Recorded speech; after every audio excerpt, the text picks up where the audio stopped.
Aku sudah mengantar pulang kakak ipar. Orang yang kau suruh aku ikuti masuk ke restoran ini. Terima kasih atas usahamu. Kak, di atas banyak orang. Ayo kita naik bersama. Urusan kakak iparmu cukup aku sendiri yang menangani. Aku akan segera kembali.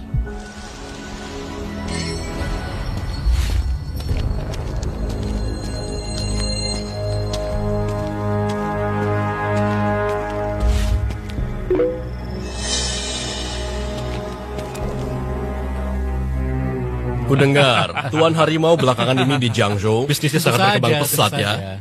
Bisnisnya memang cukup besar. Hei, siapa kau? Para bos Jiangzhou sudah rapat di dalam. Orang luar dilarang masuk.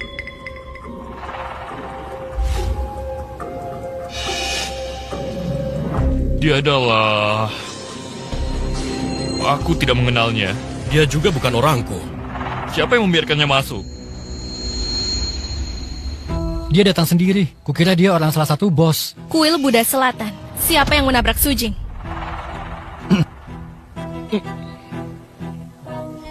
Kau? Aku yang menabraknya. Ada apa? Ah, Macan Tutul. Apa yang terjadi? Kakak, biar aku yang menanganinya. Pengantar makanan itu rencanaku gagal gara-gara perempuan ini. Kenapa? Masih tidak mau mengaku ya? Hah? Apa kau mau menemani kami bersenang-senang untuk menghibur kami ya?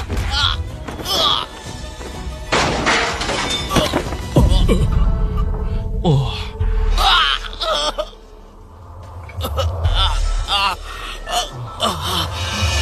Gadis jahat dari keluarga Yu yang kejam itu ada di lantai bawah.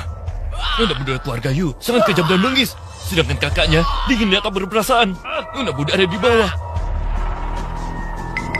Kalau gitu kau pasti dari kuil Buddha Selatan yang keberadaannya selalu misterius. Von Yu dari keluarga Yu. Kau yang menyuruh orang menabrak Sujing. So Yu yang membayar kami untuk menabraknya. Aku mohon padamu.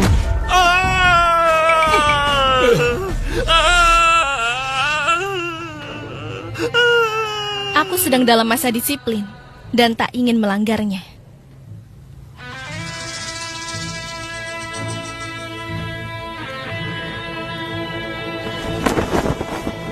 Aku tidak peduli kalian di Jiangzhou ini bos besar, bos kecil, atau bos terkecil sekalipun. Mulai sekarang jika kau mendengar nama Sujing, tunduklah padanya.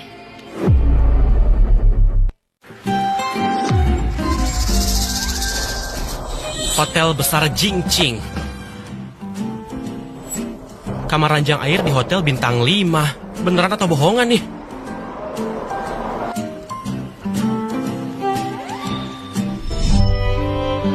Kakak Sujing, kamu sudah mencium Xiao Yuan. Kalau kamu sudah besar, kamu harus menikahiku. Baiklah, kalau Xiao Yuan sudah besar nanti, pakailah gaun merah dan jadilah pengantinku.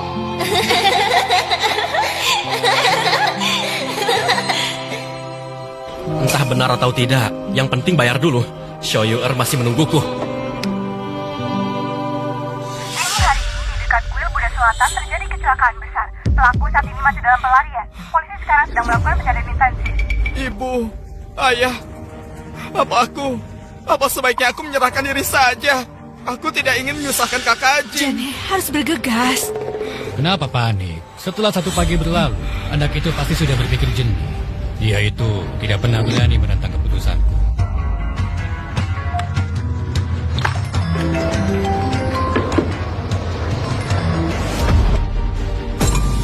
Dia berani memutus teleponku.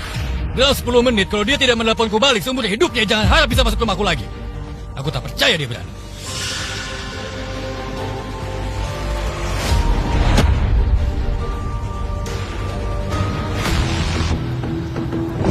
Maaf, Hotel Cincing tidak menyediakan pesan antar. Jika mau mengantar makanan, berikan kepada saya. Permisi, apakah ini kartu kamar hotel Anda? Tamu pemegang kartu hitam? Selamat datang kembali.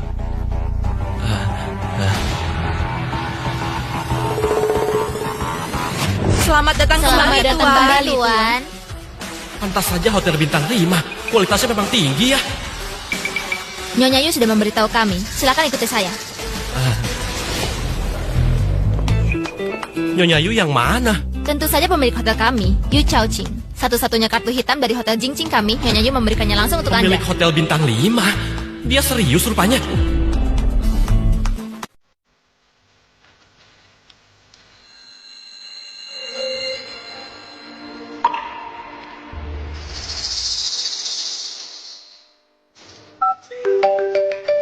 Direktur Yu, Kamu sudah tiba di hotel. Layani dia dengan baik. Bagaimana persiapan kamarnya? Xiaoliu, suite nomor 1 Jingqing sudah siap. Tamu akan segera check-in. Manajer Wu, sesuai preferensi dari Direktur Yu, kami sedang menyiapkan detailnya. Diperkirakan selesai dalam 5 menit. Baik, saya akan segera ke sana. Baik. Silakan ikuti saya, Tuan. Boleh saya tanya, apa itu kamar ranjang air? Anda bercanda ya? Direktur Yu bilang ini adalah gaya kamar yang paling Anda sukai. Janhe, 10 menit sudah berlalu. Bagaimana kalau kamu telepon dia lagi? Kalau tidak berhasil, mengalah pada Shujing. Urusan anak kita, memohon jodoh pada Fon Yu, tidak boleh tertunda.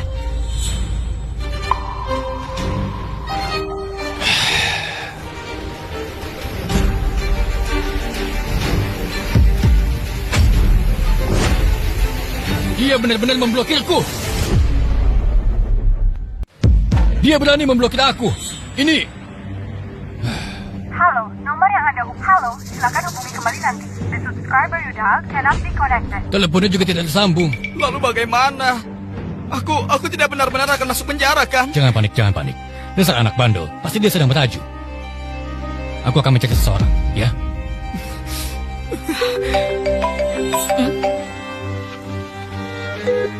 Apakah ini Yu Chaoqing, Nona Yu? Siapa ini? Saya Shujana. Di kuil Buddha Selatan, saya menyerahkan surat nikah pada Anda. Anda masih ingat? Oh, Direktur Su ya. saya ingat. Nona Yu. Apakah Anda punya waktu untuk kita bertemu, membicarakan pernikahan? Datanglah ke hotel besar Jingqing. Ada yang ingin kubicarakan denganmu, bukan hanya soal pernikahan. Baik, kami akan segera berangkat.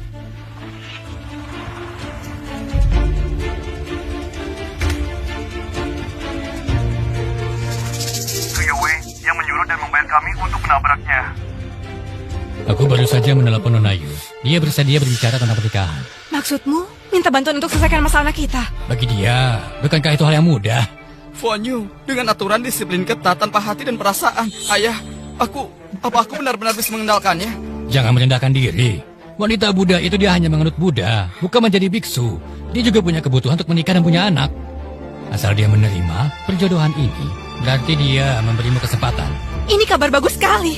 Ayah, tapi kau tidak hanya punya aku sebagai anak. Pernikahan yang dibicarakan wanita Buddha, mungkinkah maksudnya dengan Kak Jing? Bagaimana mungkin Shujing bisa dibandingkan denganmu? Hanya pengantar makanan menyedihkan, dipilih oleh nona besar keluarga Yu di Jiangzhou. Hah, kecuali dia penolong di kehidupan sebelumnya. Bu, jangan bicara seperti itu tentang Kak Jing. Selama Fon Yu menyetujui hubungan ini, kecelakaan mobilmu di kuil Buddha Selatan tidak perlu lagi mencari kambing hitam. Dengan kekuatan keluarga Yu, hanya dengan satu jari, masalah selesai. Terima kasih, Ayah. Ibu.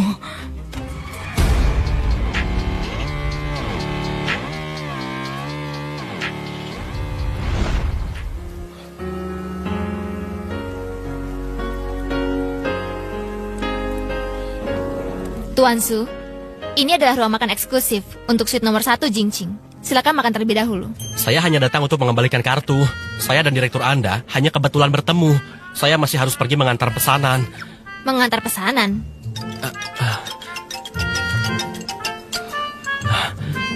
Bos kami menelpon saya. Orang ini sangat galak. Mungkin dia mendesak saya untuk bekerja.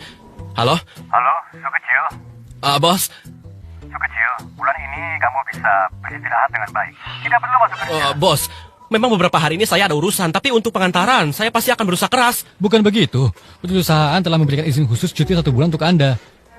Gaji pokok tetap dibayar. Tidak. 3 kali lipat gaji pokok. Anda sudah bekerja keras belakangan ini. Jaga kesehatan Anda ya. Apa yang Nona perintahkan sudah saya laksanakan. Memberikan Shujing cuti dengan gaji tetap dibayar. Itu tidak cukup. Perusahaanmu telah dibeli kakakku. Mulai sekarang, Su Jing adalah bosmu. Sepertinya masalah Tuan Su sudah teratasi ya? Mungkin ada penyesuaian bisnis di perusahaan. Beruntung saya mendapat libur. Kalau begitu tidak ada alasan untuk tidak menikmati hidangan lezat. Silakan, Tuan Su.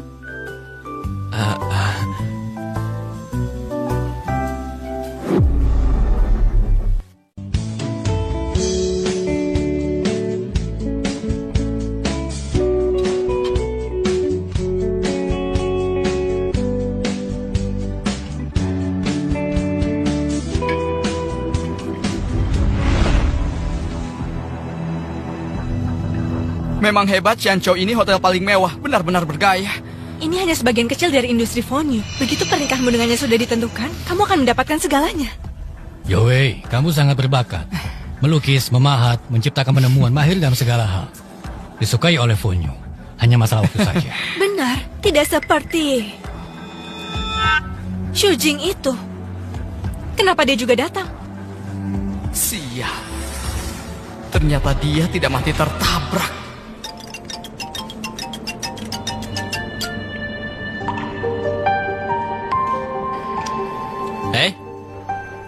Suamiku, apa makanannya cocok dengan seleramu? Semuanya yang kamu suka. Suamiku? Panggilan itu jangan sembarangan diucapkan. Tapi terima kasih atas jamuan ini. Bagaimana kamu tahu nomor teleponku dan apa yang kusukai? Dia bahkan tahu merek makanan pedas yang kusukai waktu kecil. Di kehidupan sebelumnya aku sudah hafal nomormu. Kesukaan itu bukan apa-apa. Aku bahkan tahu di bokongmu ada tai lalat. Bukan begitu. Sepertinya kamu menyelidikiku. Kenapa ayahku juga datang? Aku ingin mereka menyaksikan bahwa Kamu adalah orang yang kupilih di kehidupan sebelumnya dan sekarang.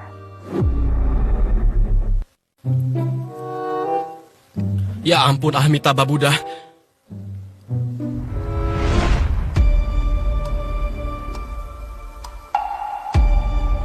Waktu menghapus kontak saya, kamu sangat sombong kan? Sekarang masih berani muncul di sini. Presdiryu yang mengundang saya. Presdiryu? Presdiryu mengundangmu. Dia ingin membicarakan pernikahan dengan Yowei kita.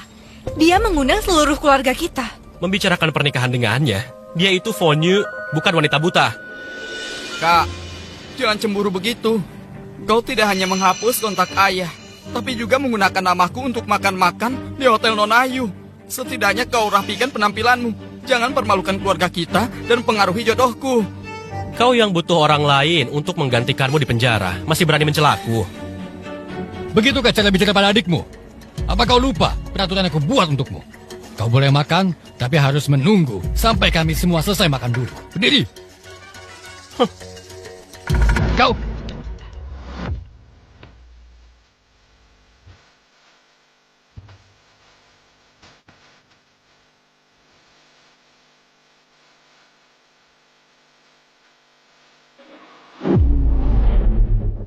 Kau berani sekali tidak menuruti kata-kataku.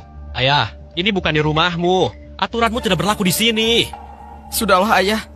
Kakak ingin makan, biarkan dia tinggal di sini untuk makan. Lagi pula dia sudah terlalu sering makan sisa. Tidak mudah baginya untuk makan enak. Yowei, kau memang pengertian. Kita punya urusan penting hari ini. Kita tidak boleh memberi Nona Ayu kesan buruk apapun. Manajer, Direktur Su. carikan dia pakaian yang layak untuk ganti. Lihat bagaimana penampilannya sekarang. Kalian juga tidak tahu cara menegurnya. Kalau sampai Nona Ayu mendapat kesan buruk, bagaimana jadinya?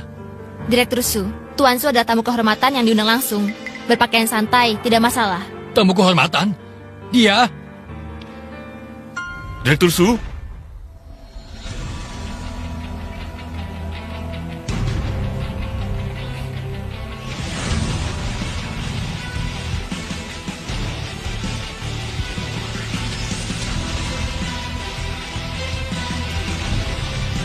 Direktur Su, kenapa tiba-tiba mengundang kami makan? Halo Direktur Shu, halo kakak ipar. Ayah, ada apa ini? Pernikahanmu dengan Fonyu semakin banyak saksi, semakin menguntungkan kita. Oh, aku mengerti. Orang-orang penting di Jiangzhou semua ayah undang kemari. Nanti, Fonyu kalau tidak menghormati biksu, setidaknya akan menghormati Buddha. Mana berani dia menolak pernikahanku ini? Jianhe, kau memang selalu berpikir matang. Putraku akan segera menikah. Tentu saja yang pertama kupikirkan adalah berbagi kabar dengan saudara-saudaraku. Direktur Shu, akhir-akhir ini situasi sedang tidak aman. aku dibawa pergi tadi pagi. Kau tidak tahu betapa kejamnya wanita Buddha dari keluarga Yu itu. Fonyu? Menyinggung orangnya. Semua bilang dia vegetarian dan rajin berdoa, hidup sederhana tanpa nafsu. Tapi saat turun tangan, belum pernah kulihat orang yang lebih kejam darinya. Benar-benar seperti Buddha yang bengis. Tepatnya, apa yang terjadi? Singkat cerita, hanya satu hal. Di Jiangsu, jangan pernah berani mengganggu seseorang bernama Su Jing. Bertemu dengannya saja harus dengan kepala tertunduk.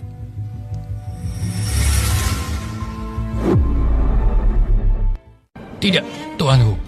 Apa yang baru saja kau katakan? Hari ini keluargamu ada kabar bahagia. Jangan bicarakan hal yang membawa sial itu. Putra Direktur Su, hari ini gadis dari keluarga mana yang akan menikah denganmu? Tidak akan kusembunyikan. Justru yang tadi kalian bicarakan. Fonyu dari keluarga Yu. Benarkah? Bohong. Aku tidak pernah dengar Fonyu mau menikah. Banyak keluarga elit yang mengejarnya. Tapi bahkan tidak bisa melihatnya sekalipun.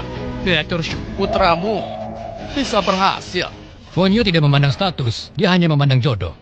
Yowei, beri salam pada para paman, ayo beri salam. Halo Tuan Hu, halo Tuanan. Halo para paman. Tadi kalian bilang pamanku ditangkap. Kapan dia ditangkap? Sudah aku bilang, jangan bicarakan hal sial itu. Direktur Su, kenapa pengantar makanan diperbolehkan di sini? Apa datang untuk berbagi kabar bahagia keluargamu? Makan dengan lahap ya? Apakah Direktur Shu takut makanannya tidak habis dan menyuruhnya bungkus untuk dibawa pulang?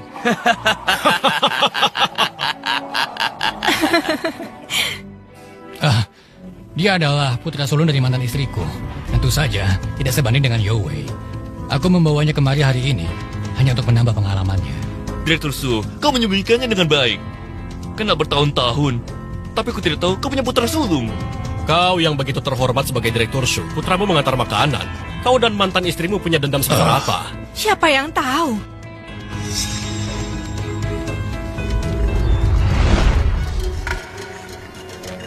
Panggil aku Tuan Hu. Nanti ikutlah dengan Tuan Hu. Tidak perlu mengantar makanan lagi. Lebih baik aku mengantar makanan seumur hidup daripada memanggil orang lain dengan sebutan Tuan.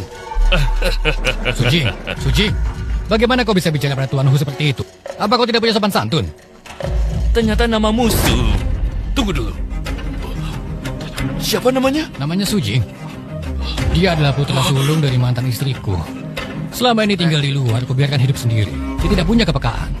Itu Tuan Hu, maaf mempermalukan. Sujing? Dia Sujing.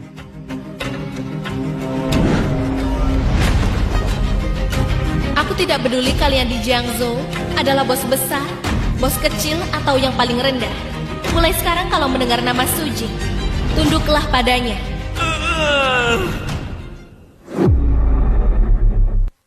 Tuan Hu, kau ada apa denganmu? Sujing, cepat minta maaf pada Tuan Hu. Apa salahku? Kenapa aku harus minta maaf? Direktur Su, putra Anda tidak melakukan kesalahan. Ini masalahku. Mulai sekarang panggil saja aku Xiao Hu. Janhe, kenapa mereka begitu ketakutan saat mendengar nama Suji? Direktur Shu, maaf saya lancang tentang pernikahan dengan Fonyu. Sebenarnya tuan muda yang mana? Semua orang bisa melihatnya dengan jelas. Tentu saja Yowei. Masa Sujing?